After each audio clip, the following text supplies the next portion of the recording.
Allô? Oui. Ah. Alors c'était super, moi je trouve que c'était super parce que La popote a un petit peu aidé.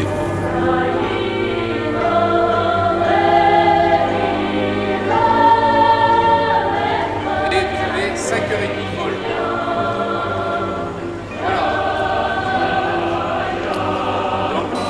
Nous nous sommes inscrits au club Hermed sans trop savoir ce qui nous attendait.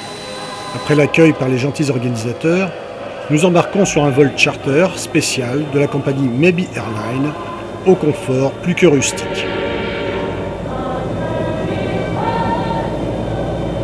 Après un vol sans histoire et quelques kilomètres de mauvaise route, nous découvrons notre club sous toile, tout au bord de la mer Noire.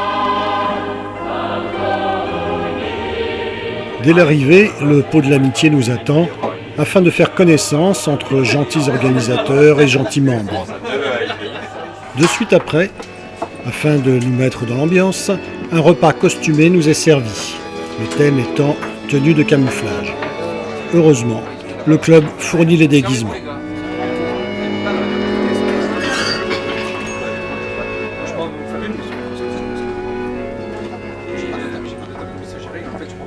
L'ambiance est très vite conviviale et chaleureuse.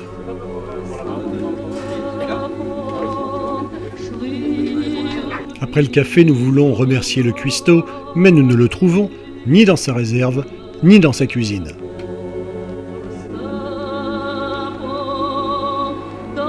L'après-midi, nous partons visiter Odessa, accompagnés d'un JO très sympa, surnommé Silver Fox. Je ne sais pas trop pourquoi ce surnom, sans doute ses cheveux argentés. Nous débutons la visite par les escaliers Potemkin, rendus célèbres par un landau qui les dévale dans le film d'Eisenstein. Nous découvrons progressivement la vue sur le port d'Odessa, qui était le premier port de commerce de Russie. Nous parcourons l'esplanade Primorsky qui domine la mer et mène à la mairie d'Odessa, toute blanche, avec ses colonnades néoclassiques.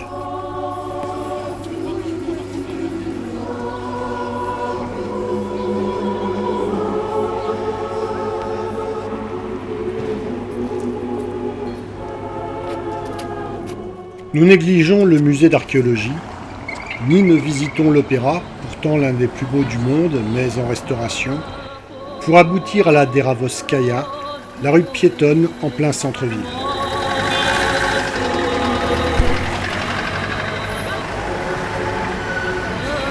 Cette rue, bordée d'hôtels particuliers du 19e, plus ou moins délabrés ou restaurés, s'ouvre largement sur une place ombragée qui a un petit air de place de tertre.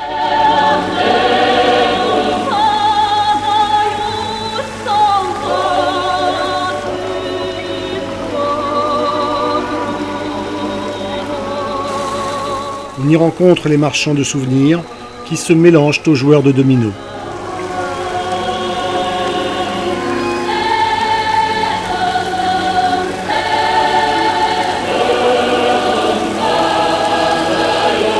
À proximité se trouve le passage, de style baroque fin 19e, où se côtoient des boutiques de luxe, totalement inabordables pour les Ukrainiens moyens.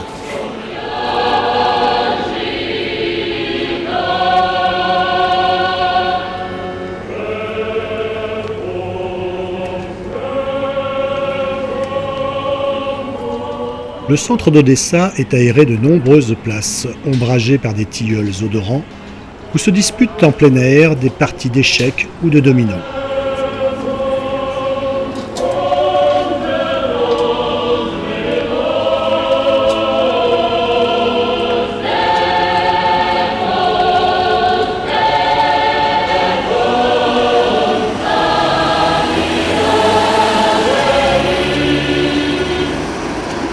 Nous n'avons pas besoin d'emprunter les tramways ukrainiens pour rejoindre la place de la gare centrale, sur laquelle donne la superbe basilique Panteleïmonovski aux coupoles argentées.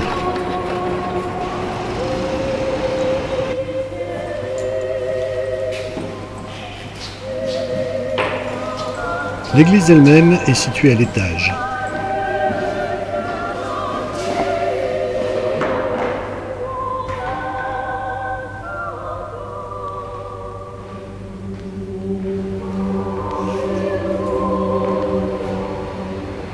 richesse de ces dorures contraste avec la pauvreté ambiante.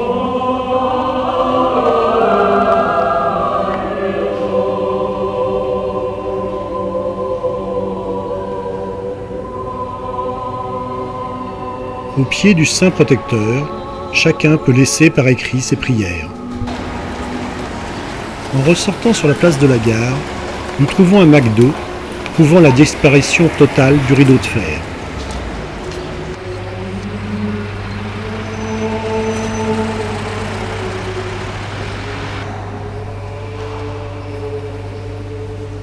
Dans une autre église, et il y en a beaucoup, nous assistons à un baptême orthodoxe.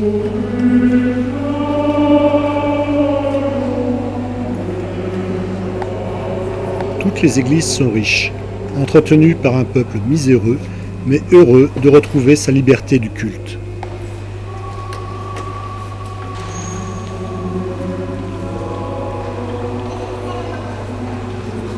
Un grand soleil nous accueille le lendemain au réveil. Françoise profite du calme pour éviter la ruée vers la douche du matin.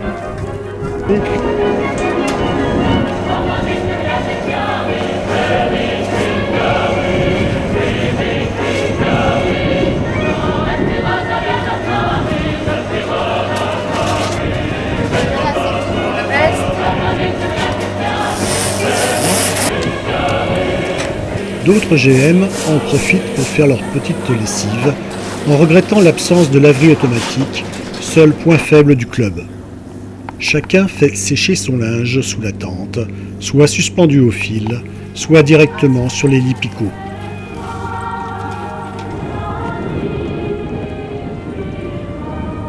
Nous profitons de la chaleur pour passer la fin de matinée sur la plage. Nous sommes un peu surpris de la fraîcheur de la mer Noire, ce qui n'arrête cependant pas Marianne.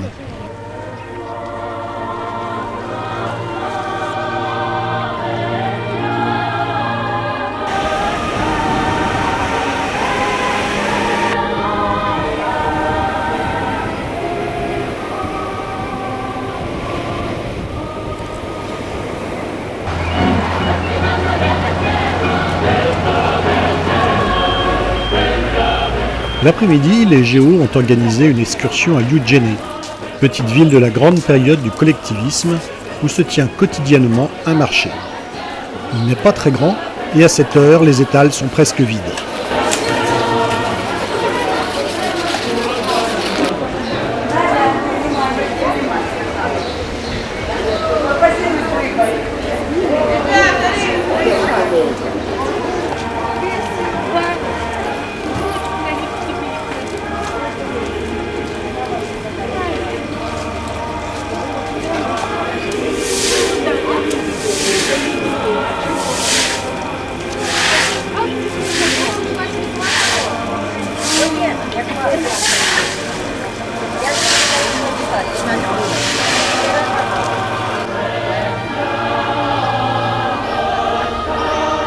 La ville elle-même est constituée de blocs d'immeubles tristounets dont l'entretien semble oublié depuis longtemps.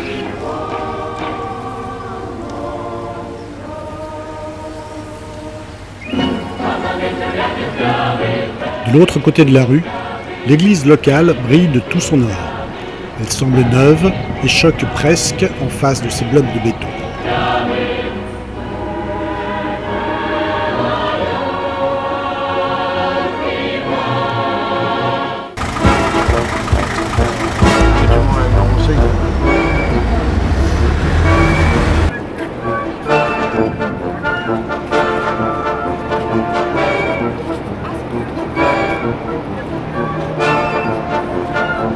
Ce même soir, les Géos ont organisé une visite du port d'Odessa et de la Guéprate, frégate française furtive aux lignes très design.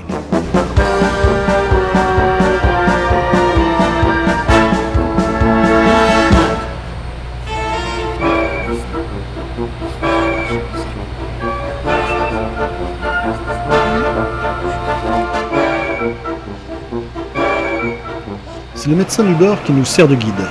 Elle nous fait tout visiter, de la passerelle jusqu'aux machines.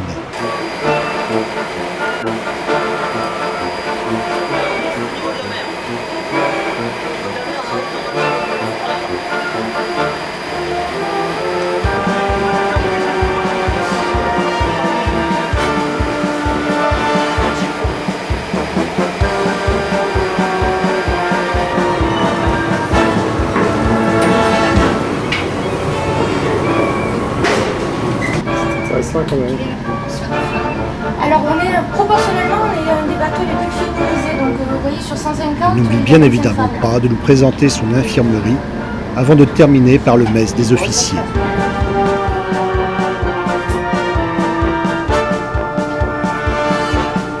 À la sortie, un cocktail nous attend sur le pont.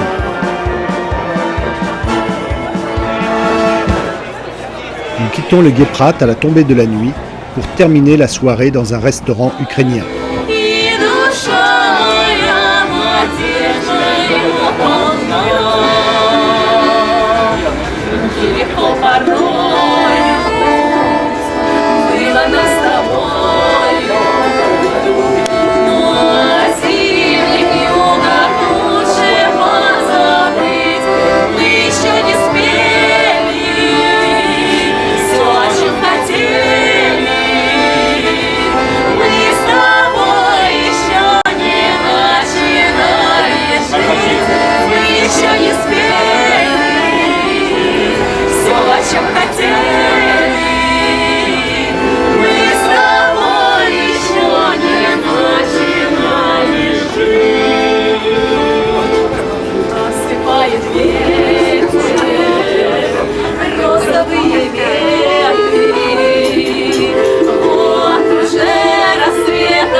Merci.